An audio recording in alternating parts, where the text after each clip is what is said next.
On the Paper Talk today, we'll be talking about the Glazers and how we're even more in depth. We'll also be talking about an Eric Cantona interview in The Athletic, and we'll be looking at how well Manchester United players have been doing during the international break, and plus there'll be a transfer story, because there always is. Let's check it out.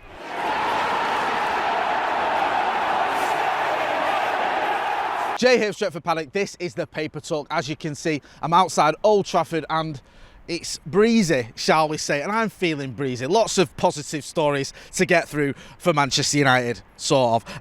Anyway, we'll start with everyone's favourite topic, Harry Maguire. Then we'll move on to a transfer rumour of sorts, and also a bit of an update on what's been going on when it comes to the internationals this week with Manchester United players, of course, because we don't care about anyone else. A bit of a Glazer update as well, because we always want a Glazer update. Hopefully one day we'll have an update that they're actually going, and a couple of other bits to get through. So we'll start off, including, an Eric Cantona interview. It's always good when you hear this Eric Cantona interviews to talk about, He's always got something to say, and he's always interesting as well, unlike some ex-players who just say meaningless guff. Anyway, I digress. Nemanja Matic has weighed in on the Harry Maguire debate. I say debate.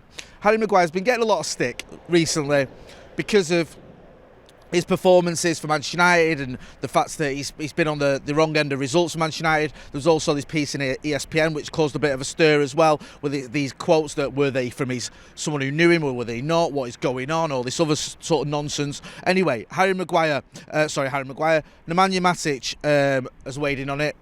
He told The Times, he said what people are doing to him, talking about Maguire, it's a disaster. Everything has to have limits, and some of these people writing on social media, they don't have their own lives, so they just write bad things about someone else. Yeah, he has been getting quite a bit of grief as well, hasn't he, all over socials and stuff. Harry Maguire himself, he did talk about sort of what's been going on for him, and he spoke after the, I think it was after the Italy game. England obviously in this horrible run. Again, people looking at Maguire though. I didn't watch all the game. From what I saw of the game, he didn't do much wrong. I don't think it was his fault England got beat. Anyway, he said, I am all good, ready to play. I feel fit and fresh, on my form. I don't know what has been said. I don't really read about it.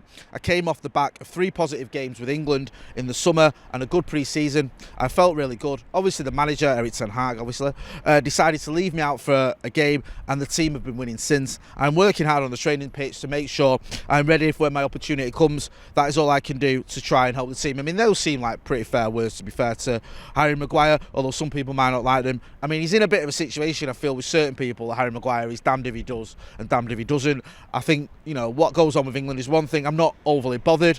It's probably better that he is getting game time with England because he ain't getting it with Manchester United. You could say the same with Luke Shaw. But as is always the case with Manchester United players, even the most hammered players, if you play well for Manchester United, all will be forgiven. You remember Phil Jones, how for about 2 years he was getting grief, and then he had a good 45 minutes against Wolves and everyone loved him again.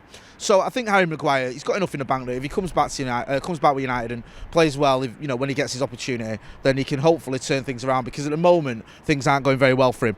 We move on anyway. It's been a pretty productive week so far for Manchester United players with internationals. The England side putting the England defeat by Italy to one side. If you look at Portugal, Diogo Dalot got a brace for Portugal. He's never scored for him before. Now he scored 2 in one game against the Czech Republic. Bruno Fernandes also getting on the score sheet.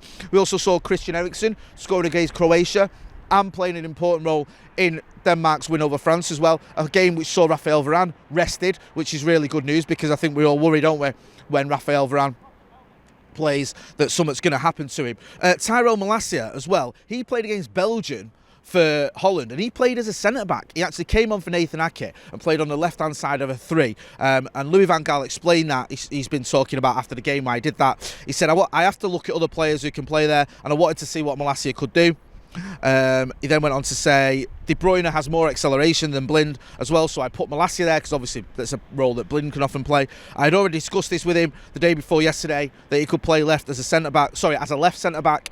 The defensive work he did very well, but the constructive work in the build-up could have been a lot better. We had a bit of a row, Malacia, with Van Gaal on the touchline, a little bit of a heated exchange, shall we say. I don't want to over-dramatise it. And he spoke about that afterwards. He spoke, Malacia, he said, I went 2 or 3 times too much forward in terms of him going forward. That is not possible in the position as quickly, but I was corrected by others. I didn't agree with it at the time. Yes, that's right. After the game, we talked about that moment for a while, and then it was over. So he's spoken about, sort of listening to Van Gaal, a little bit of a back and forth they had and what went on there, and him playing a different role. I don't know if you'll see Malacia playing at centre-back for Manchester United. I mean, all the sort of nonsense that we spoke about Lisandro Martinez only being 5'9" and playing at centre-back. Can you imagine if we put Malacia in there? He's actually shorter, I think, than Lisandro Martinez. That would be, that could send everyone into a frenzy. But it's good to see that he can play there if needs be. If we did play, perhaps, a back three at Manchester United and you look to use him there, it's obviously a role that he's capable of playing.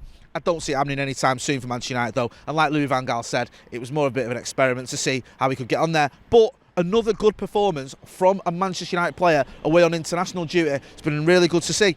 Should we talk about Eric Cantona? An Eric Cantona interview. He's been talking to The Athletic. They've had some good interviews, haven't they, recently? I think it's Adam Crafton again. He's been on form, the boy. Eric Cantona saying how he proposed to Ed Woodward that he should become the president of Manchester United. Now, I don't know about you, but I think that's the best idea I've ever heard. He said, he's speaking to Adam Crafton in The Athletic, he said, last year I proposed to the club to change their way. Ed Woodward is great at marketing, but not great at football. United should have a chairman, then they should have a president of marketing, and then a president of football who is in charge of all the decisions in football. So I proposed to them that I should be president of football. Now, I don't know about you, but if you propose that to me, I'd just been, you got the job, no worries. You're now the president of football. But yeah, apparently Ed Woodward wasn't feeling that one, so it didn't happen. Bit of a shame, really, isn't it? Because I would have liked to have seen Eric Cantona as president of football. I like to see Eric Cantona have a role at this football club. I like what he says and the fact, he's got that Cantona aura about him, which is, probably what we need at this club, a bit of swagger. Though, to be fair to Eric Cantona, we are getting some of that back. Now, Eric's also advocated for a fan takeover, saying that fans could get together, hundreds of millions of fans or tens of millions of fans, put the money in and buy 50% or more of the club. It's a good idea. Let's see if it can happen. Also, the Glazers. Unfortunately, yes, we have to mention them. Kieran Maguire's tweeted, Manchester United have borrowed $650 million from US banks. When United published their accounts on Friday, this was shown using the 30th of June exchange rate at $530 million. Using the exchange rate this morning, it is now $612 million, an increase of $82 million. Go and check out Kieran Maguire's tweets. He's always covering this. He's also got a podcast as well. Go and have a look at it. It's always grim reading, in it, but you need to know. We need to know, don't we, unfortunately, what is going on. And it just seems like every time we hear about the Glazers, it's just more debt, more drama. Don't let the fact that we bought a few players in the summer fool you. It's our money, not theirs, and they need to do one. And just finally, United have been linked with Moises Caicedo. This is a kid at Brighton. We were linked with him years ago, weren't we? And there's a story doing the rounds in the Express that says Caicedo has hinted he would pick Man United transfer over Liverpool or Chelsea moves. He's been linked with Liverpool and Chelsea as well. He's been doing bits at Brighton. However, they've got a quote here. It says, he prefers coming to United.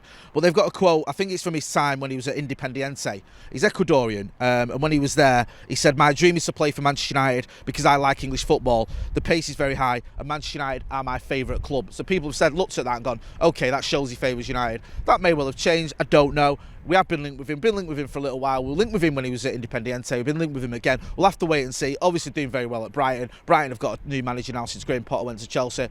If we are going to make a move. I doubt it's going to be in January. It'll probably be in the summer, which is what I think the Express are hinting at. Anyway, if there are any updates with any of those stories, we will keep you in the loop. So make sure you are hitting like, share, and subscribe. Subscribe to the channel. We want to get to 700,000 subscribers by the end of the season. And with your support, we can do it. We'll be back later on with the Paddock podcast.